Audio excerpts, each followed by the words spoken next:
में कमजोर हो जाती है। कोई भी स्थूल शरीर का भाग नहीं है जिसमें हर प्रकार की दुर्बलता न बढ़े, जिसके सुरक्षित न रहने पर सके, और जिसके सुरक्षित रहने से स्थूल शरीर की हर चीज दृढ़ मजबूत हो जाए।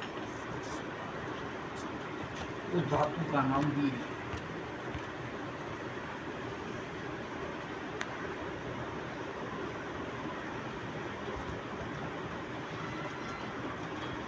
तो जो गायत्री का जप करता है 4 प्राणायाम करता है, और योगियों की तरह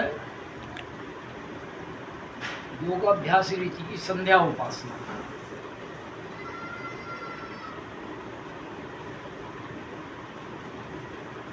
उसका वो वीर्य कभी शरीर से खंडित नहीं होता। ये सत्यार्थ प्रकाश में तीसरे सन्यास में ब्रह्मचारियों के लिए लिखा, जिसका हमें प्रयोग करके देखना चाहिए, करवा के देखना। अगर उसको अच्छा गायत्री का जप आ जाता है और अच्छी तरह से उसको प्राणायाम करना आ जाता है और बढ़िया योगाभ्यास रीति की उसे संध्या उपासना आ जाती है, उसका ब्रह्मचर्य शरीर पहले मजबूत है, फिर बुद्धि बहुत पवित्र और सूक्ष्म हो जाती है, मन बहुत बहुत ही ऋषियों वाला मन, योगियों वाला मन, महान पुरुषों वाला मन, बहुत उच्च श्रेणी का मन हो। मन अच्छा, बुद्धि अच्छी, चित्त अच्छा, अहंकार अच्छा, इतना अच्छा अंतर है। इसकी इंद्रियां बहुत अच्छी हो जाती, इसके अंदर वीर्य सुरक्षित हो। जिसके शरीर वीर सुरक्षित, शरीर का स्थूल ढांचा सारा का सारा दुर्बल हो जाता है, इंद्रियां पूरी दूषित हो जाती हैं, मन बुद्धि हर तरह से अपवित्र, मन भी हो,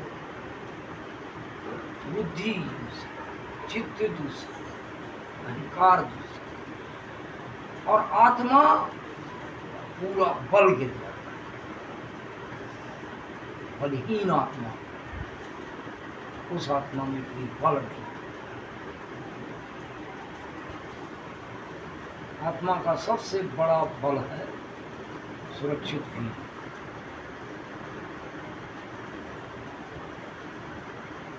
कभी नहीं घबराता वो, इसलिए आपको क्या करना है, एक तो गायत्री का जप सीखना है, एक प्राणायाम सीखना है, और एक और अभ्यास रीति की संध्या उपासना मूल बताया। ब्रह्मचर्य की शिक्षा दी है, जो पवित्र पहना करके, और कहा उस बालक को पूरी तरह से अष्ट मैथुन से दूर कर, 8 प्रकार के मैथुन, 8 प्रकार के मैथुन अगर वो गायत्री का जप नहीं करता है, प्राणायाम नहीं करता है, योगाभ्यास रीति की संध्या उपासना नहीं करता है, अष्ट मैथुन का दोष उस बालक बालिका के अंदर आ जाता है।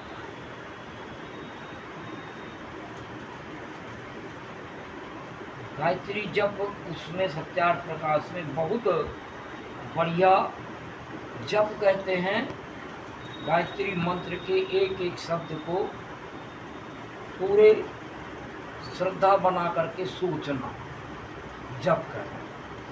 जप का ये नहीं होता कि ले लिया माला और ओम भूर्भुवः सत्यवरेण्यं भर्गो देवस्य ओम भूर्भुवः सत्यवरेण्यं भर्गो देवस्य ओम भूर्भुवः, बहुत सारे इसको कहते हैं जप। 1 माला कर ली, 2 माला कर ली, 3 माला कर ली। महर्षि स्वामीदास ने इसको जप नहीं लिखा, उन्होंने इसी का नाम जप लिखा है कि एक एक शब्द को अच्छी तरह से चिंतन करके और उस शब्द के अंदर जो ईश्वर का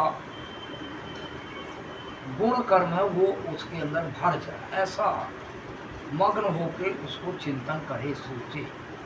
ये यहाँ से लेकर के और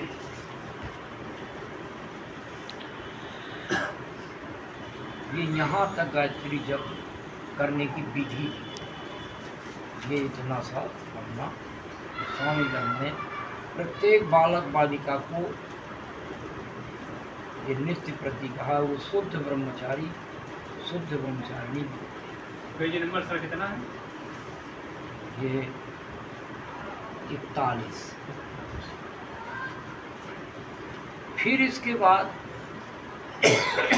यहाँ से लेकर के यहाँ तक 4 प्राणायाम लिखे, यहाँ तक गायत्री जप और 4 आप जैसे बालकों के लिए ही लिखे, दूसरे भी कर सकते हैं। विशेष करके उन्हीं बालकों के हैं जिन्होंने इस समय विद्या प्रारंभ कर, विद्या पढ़ना शुरू कर, और फिर यहाँ पर योग अभ्यास रीति की संध्या करने का फल लिखा है।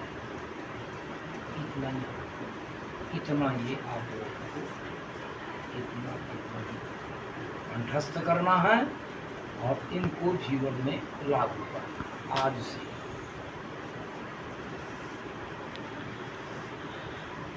तो याद करके मुझे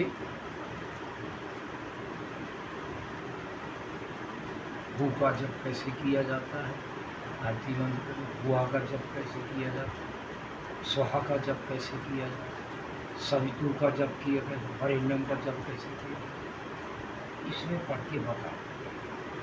जब आप अर्थ जान जाओगे तो इसको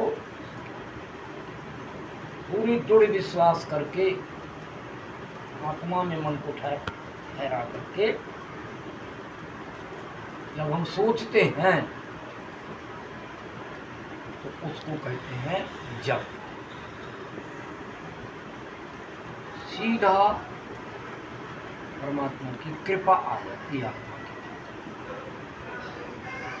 बुद्धि बहुत सूक्ष्म हो जाएगी। धियो यो नः, परमात्मा की कृपा भरेगी, रक्षा अत्यंत प्रेम परमात्मा से बढ़ेगा, अंदर से पूरी तरह से दुख समाप्त हो जाएगा, अंदर से सुख से वो भर जाएगा। तो उसकी बुद्धि परमात्मा जब ये भर जाएगी परमात्मा के पास, उसकी बुद्धि बहुत सूक्ष्म और पवित्र होगी। दिन भर अच्छे कार्यों में ही उसकी बुद्धि लगी रहेगी और दूषित कामों से दिन भर उसकी बुद्धि हटी रहेगी। लिखा है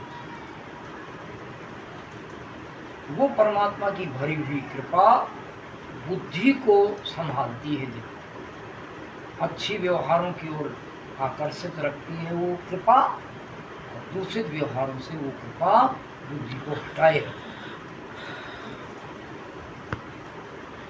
लिखा है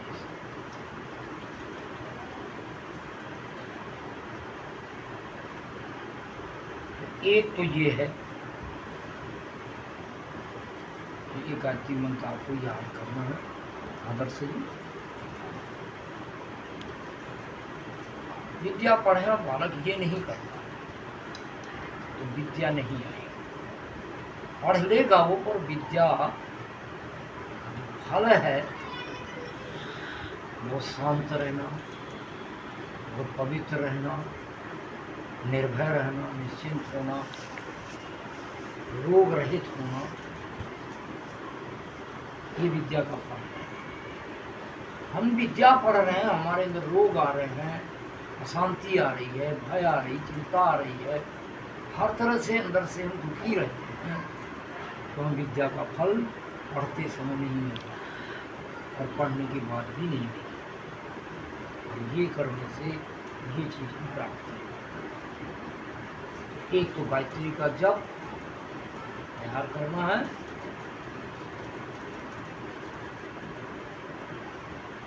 दूसरे नंबर पर प्राणायाम। प्राणों को रोकना सीखो।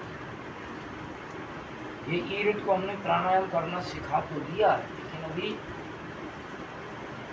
ईश्वर से नहीं जुड़ रहा। और एक प्राणायाम का ये जो प्रचलन हो गया है, सांस को निकालते रहो, लेते रहो, कपालभाति करो, अनुलोम विलोम करो, उसके कारण हम क्या है कि वो म्यूजिक बजाते हैं, कपालभाति चलती रहती है और म्यूजिक बजती है। तो इन प्राणायामों में भी वो म्यूजिक बजाएगा तो प्राणायाम होगा। गिरीश भैया का यही होगा, ये चारों प्राणायाम करता है और म्यूजिक बजाता है, या कोई भी सुंदर आवाज में कोई भजन लगा देगा, कोई झिमनी, किसी भी प्रकार की ऐसी सुरीली आवाज, और फिर प्राणायाम करता, जबकि वो प्राणायाम होगा ही नहीं। वो कपालभाति अनुलोम विलोम में तो ये चलता है, लेकिन इसमें जब प्राण रुक गए तो उस समय बिल्कुल हमें अपने जो भी हमारे अंदर कोई मन बुद्धि चित्त में दोष दिख रहा है, इंद्रियों में कोई दोष दिख, शरीर में कोई दोष दिख रहा है, वो परमात्मा से बार बार कहना, आप इनके भीतर हो और ये दोष आप ही निकाल सकते हो। सांस रुकी और लगातार परमात्मा से वो कह, और परमात्मा का स्वरूप यहाँ पर ओम लिखा गया है चारों प्राणायाम में। यहाँ पर ओम, ओम से कहो कि हे रक्षा करने वाले प्रभु, आप तो हमारी हर तरह से भविष्य की रक्षा करने वाले हैं। जब तक ये हमारे अंदर दोष भरे हुए हैं, मेरे मन में, बुद्धि में, चित्त में, मेरी इंद्रियों में, मेरे शरीर में, ये भरे हुए दोष कोई भी नहीं निकाल सकता है आपके सिवा। ये जब तक नहीं निकलेंगे मेरा भविष्य सुरक्षित नहीं है। सांस रोक के वो कहता है तो उसका मन, बुद्धि, जितना भी जन्म जन्मांतरों का दोष है वो निकाल दे। उच्च श्रेणी का मन, जैसे सांस रुक गया और परमात्मा से यहाँ पर सीधा आत्मा के भीतर जो परमात्मा मन लगा के और वो सीधा ओम से कहता है, तो वो मन बुद्धि के अंदर जो भी, जैसे हमारी बुद्धि जल्दी ग्रहण नहीं कर रहा है, मन अच्छी बातों में सोचने में नहीं प्रवृत्ति करता, इधर उधर की बातों में ज़्यादा रुचि लेता है, जहाँ लगना चाहिए वहाँ रुचि नहीं बन पाती। ये मन के अंदर दोष आ गया। बुद्धि को जो कैच करना चाहिए, जो समझना चाहिए, जिसको ग्रहण करना चाहिए, उसमें नहीं लग, ये बुद्धि के अंदर दोष आ गया, ऐसा आपको लग रहा। अब ये है, मैं अच्छी पढ़ना चाहता हूँ, बुद्धि कैच नहीं करती, इसको ग्रहण नहीं करती, उसको समझ नहीं पाती, ये बुद्धि के अंदर दोष है। मन को इन कामों, विद्या में या अच्छे से अच्छे काम में लगा, उसमें मेरा नहीं, ये मन में दोष है, इसलिए नहीं मन लगता है। चित्त में जो मैं बात को, अच्छी से अच्छी बात को जो मैं समझ लेता हूँ, अच्छी तरह से सोच लेता हूँ, वो याद ही नहीं रहता है। ये चित्त में दोष आ गया। समझ लेता हूँ, सोच लेता हूँ, पर भूल जाता हूँ, ये चित्त में दोष है, इसलिए नहीं। और ये दोष आप निकाल सकते हो, चित्त के अंदर जो आ गया है, बुद्धि के अंदर जो आ गया है, मन के अंदर जो दोष आ गया है, अहंकार के अंदर जो मैंने जिसमें मन लगा के सोचा है, जिसको ग्रहण किया, याद कर लिया, उसको जीवन में उसका फल भरना चाहता, अनुभूति में लाना चाहता, वो नहीं आ पाता कि अहंकार में दोष आ गया। तो ये दोष आप विचारों के आगे संज्ञा ने देखा है। इससे अंतःकरण की विशेष शुद्धि होती है, जो प्राण रोक करके, और उससे वो जहाँ जहाँ जितनी कमजोरी उसको दिखती है, पकड़ में आती है, और प्राण रोका है वो उससे कहता है। बाहर रोक दिया, जब तक रोका रहा तब तक ये चलता है, फिर नहीं रुका तो फिर सांस को लेके फिर रोक दिया। बाहर अगर वो रोक रहा है तो तब रोका रहा कहता रहा, जब नहीं रोका तो सांस ले लिया, फिर बाहर निकाल के रोक दिया, फिर वही चलेगा। जितनी देर रोकेगा, चाहे वो बाहर रोके, अंदर रोके, चाहे अचानक रोके, चलेगा वो लगातार। लिखा है अंतःकरण पूरा निर्दोष होता है, जिसका मन बहुत अच्छा हो गया, सोच एक भी दोष नहीं छोड़ेगा भगवान। और इस उम्र में जब बालक करता है, क्या करे? तो ये चारों प्राणायाम ऋषिदान ने लिखे, कोई बालक को न कोई सिखा पा रहा है, न कोई बालक कर रहा है, जो ऋषिदान ने अनिवार्य लिखा।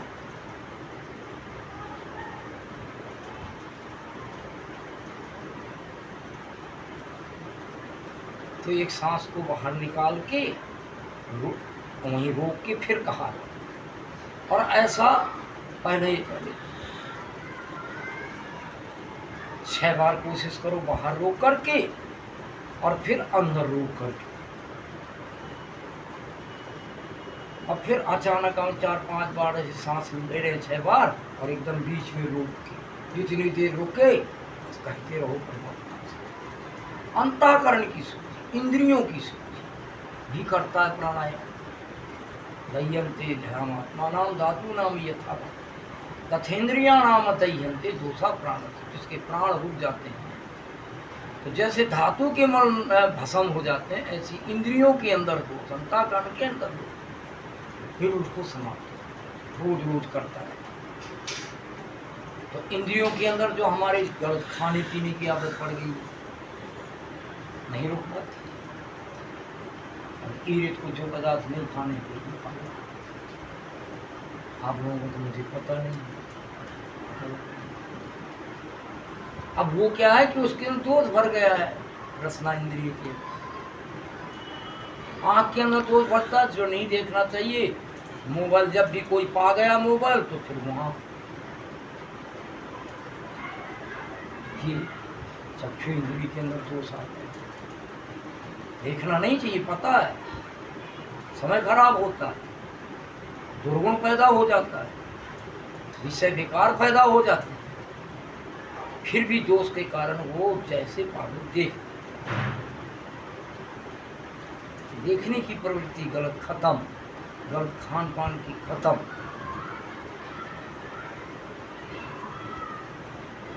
गलत सुनने की खत्म।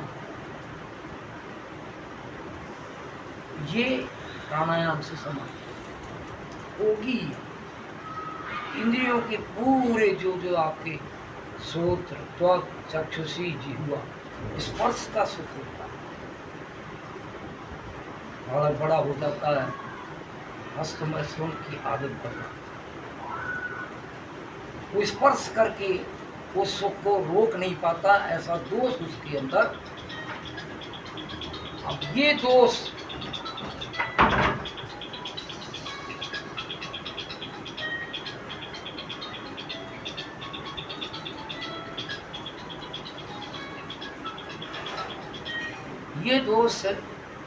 प्राणायाम से ही निर्मित होता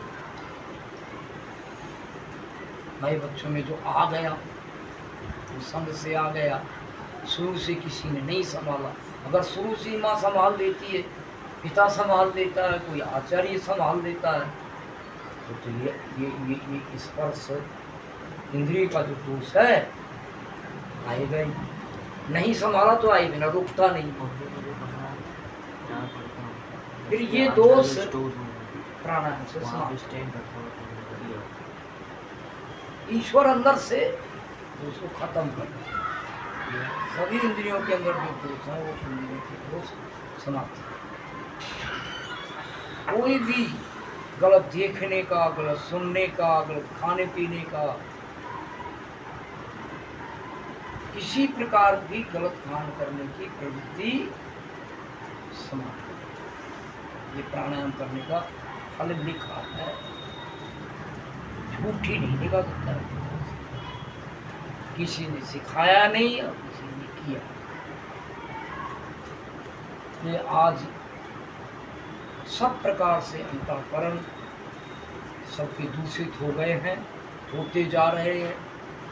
इंद्रियां दूषित होती चली जा रही हैं, शरीरों में दोष बढ़ते जा रहे हैं। कोई उपाय नहीं है इनको पूरी तरह से दोषों को रोका। एकमात्र ये उपाय है, अगर एक लॉर्ड मैकाले ने लुप्त कर पूरी तरह से चली। महर्षि स्वामी दयानंद लॉर्ड मैकाले की शिक्षा को देख करके ये शिक्षा पद्धति लिखी। सत्यार्थ प्रकाश का तीसरा समोल्लास, जो लॉर्ड मैकाले से पहले हमारा देश जब गुलाम नहीं हुआ था, जो शिक्षा पद्धति चलती थी, वो शिक्षा पद्धति पूरी तीसरे समोल्लास में लिखी है।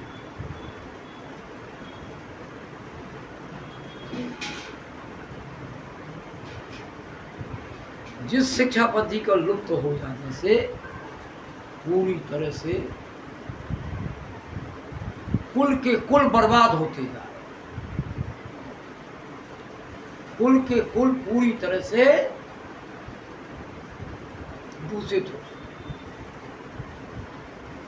और ठीक बड़े से बड़े घर, ऊंचे से ऊंचे घर जिनको माना जाता है, पैसे से, धन से, गांव की प्रसिद्धि से, समाज से, वो सारे के सारे बदनाम होते चले जा रहे हैं। कुलहीन बालक बालिका से भयंकर भय भरा हुआ है। इसलिए हमें इन प्राणायामों को सीखना। अगर आप लोग 3 दिन का समय है, आज 16 हो गई, 17, 18, फिर 19। आचार्य जी मोटा मोटा बता दो चारों, किस बाहर रोकना है, फिर ऊपर, फिर बीच में, फिर मोटा मोटा बता दो। समय है आचार्य जी समय है। हाँ चारों जो है उसके भाव मत बताना, अभी भाव कल बता लेना सुबह शाम। मोटा मोटा बता दो 4 कैसे, किस प्रकार करने हैं।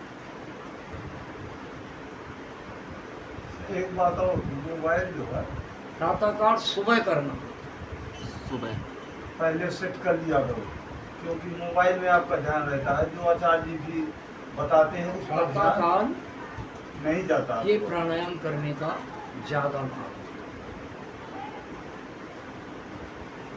हमारी अभी ऐसी परंपरा नहीं है कि बीच में कुछ ना खाए, बीच में खाता रहता है फिर वो प्राणायाम करने लग गया। रात भर हमने कुछ खाया नहीं। और गर्म पानी पीने का अभ्यास होना चाहिए। 12 महीने गर्म पानी सुबह कम से कम 2 गिलास तो जरूर पिए। गर्म पानी अगर वो पी लेता है तो पूरा मलाशय, मूत्राशय भीतर से साफ हो। फिर वो जो प्राणायाम करेगा बहुत अधिक लाभ। हाँ, जब तक माला से साफ नहीं होगा। दिन में आप प्राणायाम या शाम को प्राणायाम करो तो आजकल कुछ ना कुछ दिन में खाने पीने का अव्यवस्था हो ही जाए। हो जाता। प्रातःकाल होने का कोई विधान ही नहीं है, पहले इसको कर लो। तो प्राणायाम की पहली शर्त है कि पेट को बिल्कुल साफ रखो। वो कब होगा? जब प्रातःकाल आप जल पिएंगे, अच्छा जल पिए, 2-3 गिलास भी पी लो, कोई नुकसान नहीं। गर्म पिए, स्वाद मत देखो। अब हम पूरा जब खिलाओ, जब पानी गर्म पीने के लिए तैयार है, ये स्वास्थ्य के लिए एक बहुत बड़ी औषधि। प्रातःकाल का जल तो बहुत बड़ी अनुपम औषधि, अमृत है वो, क्योंकि सारा का सारा पेट से ही बीमारियां आती हैं, और पेट मलाशय मूत्राशय साफ हो गया, हमारे रोग का कारण खत्म। और फिर प्राणायाम हमने करना, उधर हमारा शरीर मजबूत हो गया, रोग कहीं से भी छुएगा ही। तो जैसे पेट खाली है, हम जब प्राणायाम करने बैठेंगे तो सबसे पहले हम अपने सारे दोषों को एक बार सोच लें। हमारे मन में कौन से विचार नहीं आने थे, आ बुद्धि में कौन सी बातों को नहीं ग्रहण करना था, कौन सी चीज़ों को नहीं, उनमें कहाँ कहाँ बुद्धि मेरी लगी। चित्त में जौन जौन सी बातें मुझे नहीं याद रखी, सोचनी थी, तो उसकी स्मृति नहीं जगानी थी, कहाँ अंतः इंद्रियों से मुझे जो जो व्यवहार नहीं करना था, कौन कौन से हो, ये सोच। क्योंकि प्राणायाम करते समय वही होना है, वही क्रिया होनी, और अपनी गलतियों को पूरी तरह से पकड़ लेगा तो वो भीतर से पवित्र होगा। अब भीतर से वो कहता है कि प्रभु, ये जो अपनी गलती को मान लेता है वो सरल व्यक्ति है, सज्जन व्यक्ति है, अंदर शांति आ जाती है, निर्भयता आ जाती है, प्रसन्नता आ जाती है, जो अपनी गलती को स्वीकार करता है। फिर नहीं उसे डर लगता। तो पहले अपनी गलती को पूरी तरह से गिन लो, फिर प्राणायाम से बाहर प्राणों को निकाल करके बाहर रोक दो। अगर मूल बंध की आदत बन जाए तो ठीक है, नहीं तो मूल बंध की ज़्यादा चिंतन भी ना रहे। सांस को रोकने का, जब तक घबराहट नहीं हो जाएगी तब तक सांस को हम रोके रखेंगे। जब तक सांस रोकेगी तो परमात्मा से जो जो हमारे अंदर दोष हैं उनको निकालने के लिए लगातार परमात्मा से हम सहायता की याचना करते रहेंगे। ये मुख्य है। दूसरा विचार बिल्कुल भी नहीं आने दें। तो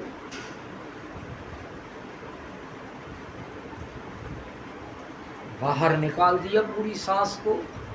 केवल एक प्राणायाम में अगर हो सकता है मल मूत्र द्वार को ऊपर खींच लो, सांस निकल गई है,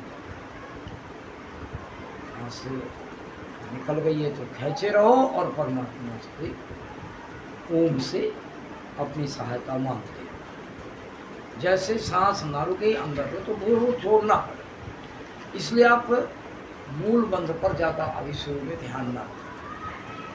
अभी तो केवल सांस को रोक करके परमात्मा से उन दोषों की सहायता लेने के लिए भारी प्रयत्न के साथ मन को जोड़े रखो और बार बार परमात्मा से सहायता लो। मेरे इंद्रियों के अंदर ये दोष भरे हैं, मेरे अंतःकरण के अंदर है, मेरे शरीर के अंदर ये दोष है, ये आप ही भीतर से निकाल देते हैं, निकालते हैं।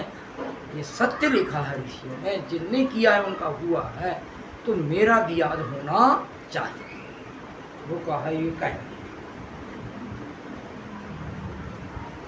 रोक दिया गया, ये कह लिया, अब नहीं रोक रहा है, घबराहट आ गई। समझे नहीं, कहा इसकी कितना देर रोका जाए, कहा जब तक आपके अंदर घबराहट ना हो। जैसे घबराहट आ जाए तो सांस को अंदर भर लो, अब भरने के बाद फिर निकालो, फिर ऐसे 6 बार रोक रोक करके ये करना, इसको बाह्य प्राणायाम। समझ में आया? फिर इसके बाद अंदर रोकना, ये जरूर करना चाहिए, आज कोई नहीं करता। मैंने आश्रम में बैठ करके सोचता हूँ, करें कोई नहीं। मैंने सोचा चलो इनको प्राणायाम करें, बताता जाऊं तो कोई व्यवस्था नहीं, मैं बताऊं तो करने वाला भी नहीं कर पाए, तो अपने आप हो।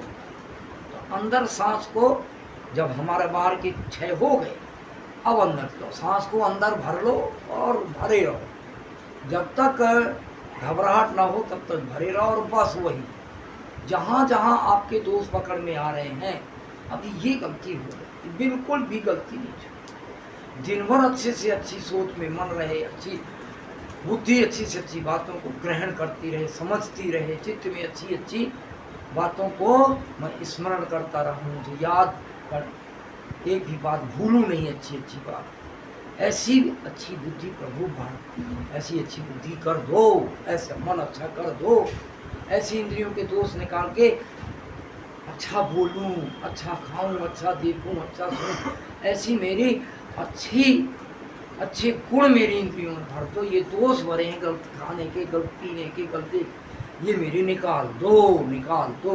सांस जब तक भरी है बस यही सहायता है। दोषों को निकालो, गुणों को भरो, दोषों को निकालो, गुणों को। जो सांस ना रोके फिर उसको निकाल दो और फिर भर के फिर ये करना है वाली, ये करेंगे हम जब निकाल ब्रह्मचर्य अखंडित, किसी भी प्रकार का विषय विकार इंद्रियों को, मन को खेची नहीं, लिखा है बिल्कुल स्पष्ट, ब्रह्मचर्य अखंडित ऊर्ध्वरेता हो जाता है ब्रह्मचर्य। जब तक विद्या पढ़ता है वसु ब्रह्मचारी, उसके प्राण, इंद्रियां, शरीर शुभ गुणों से भर जाता है। तीसरा प्राणायाम, हम सांस को, जब हमारे 6 हो गए, अंदर वाले भी बाहर वाले, अब सांस को नॉर्मल तरीके से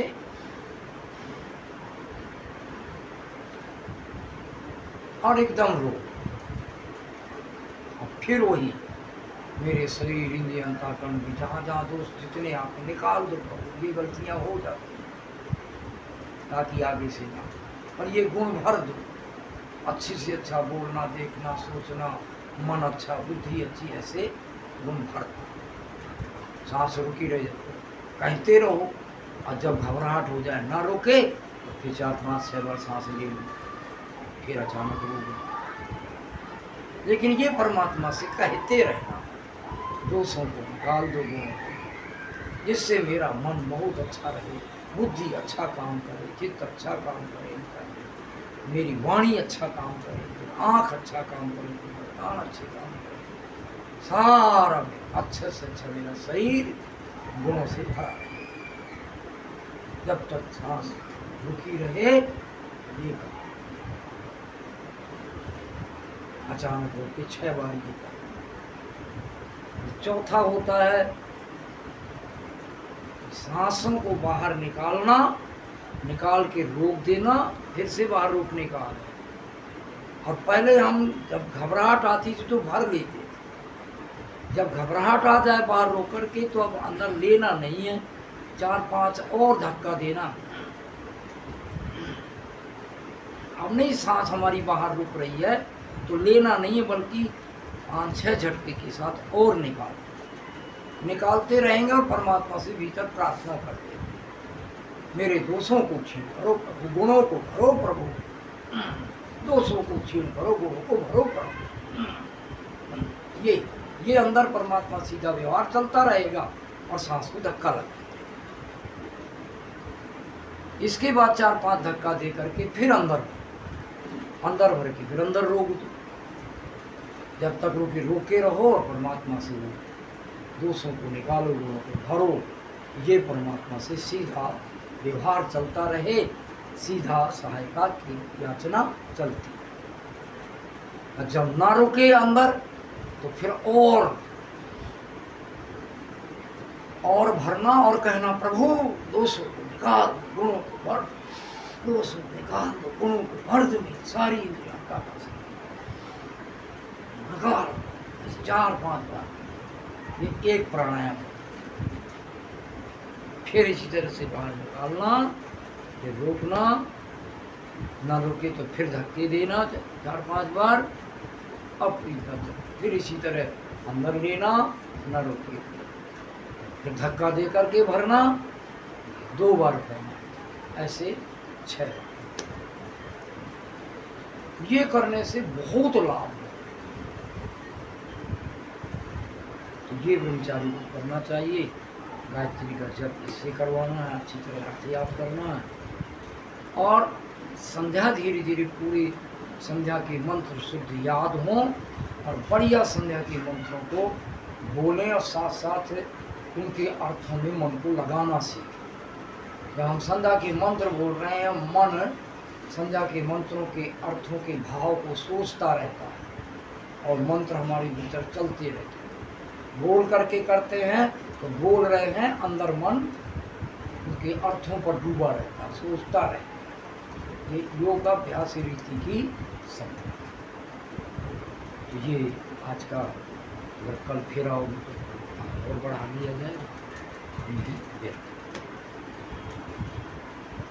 ओम जय शांतिरंतरिक्षं शांति, पृथ्वी शांतिरापः शांति, ओषधयः शांति, वनस्पतयः शांति, विश्वे देवा शांति, ब्रह्म शांति, सर्वं शांतिरेव शांति, सामा शांतिरेधि। ओम शांति शांति। सभी सदस्य